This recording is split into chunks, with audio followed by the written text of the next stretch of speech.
Good evening, teacher and friends. Today I am happy to talk about an important topic, the treatment for gastritis. However, before talking about the treatments, we should know what gastritis is, shouldn't we?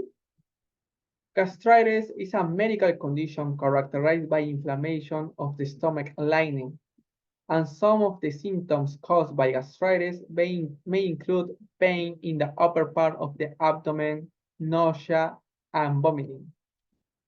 Now, when it comes to the treatment, it depends on the cause. However, the cause must be determined by a specialist doctor, specifically a gastroenterologist who employs a procedure called upper endoscopy. This method has often been used to facilitate in establishing the diagnosis.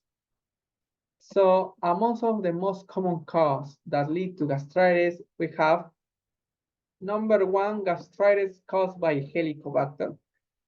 In this case, Helicobacter is a type of bacteria that causes infection in the stomach. Therefore, it's very likely that your specialty doctor will write you a prescription recommending the use of antibiotics, where the most common antibiotics that the specialist may recommend are clarithromycin and amoxicillin. And these pills should be taken for 7 to 14 days approximately. On the other hand, to reduce the elevated levels of acidity caused by Helicobacter, it's advisable to take omeprazole with a syrup such as Milanta. Well, some doctors used to recommend the ranitidine pill too, but nowadays it's no longer prescribed. Number two, gastritis caused by the use of analgesics. This case is very common in people with persistent headache, backache, and muscle pain who need to take these pills given these health issues. Analgesics like ibuprofen may lead to gastritis. That's why it's very important not to self-medicate or abuse this type of medication. And one of the reasons why this happens is the prolonged use of this type of pills, generally when they are used for weeks or months. Some doctors use to prescribe medication to protect the stomach and avoid the risk, but nowadays you can count on your doctor to explore other alternatives. Currently, there are pills that act as painkiller without causing gastritis, like this, Tylenol and Celebrex. And recently, people are getting used to buying these pills as they help alleviate symptoms without the risk of developing gastritis. So we can say it's a better alternative. Now, the next one is gastritis caused by the consumption of alcohol and tobacco.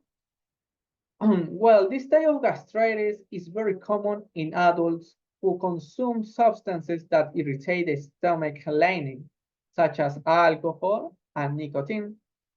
Now, whoever has this type of gastritis should reduce the consumption of these substances or avoid them in the best case. But if you are a person addicted to these substances, the most important aspect is taking care of yourself. One way to do this is by taking up gentle exercise routine or participating in regular gym workouts. I don't know. Finally, let's go with the last one, nervous gastritis.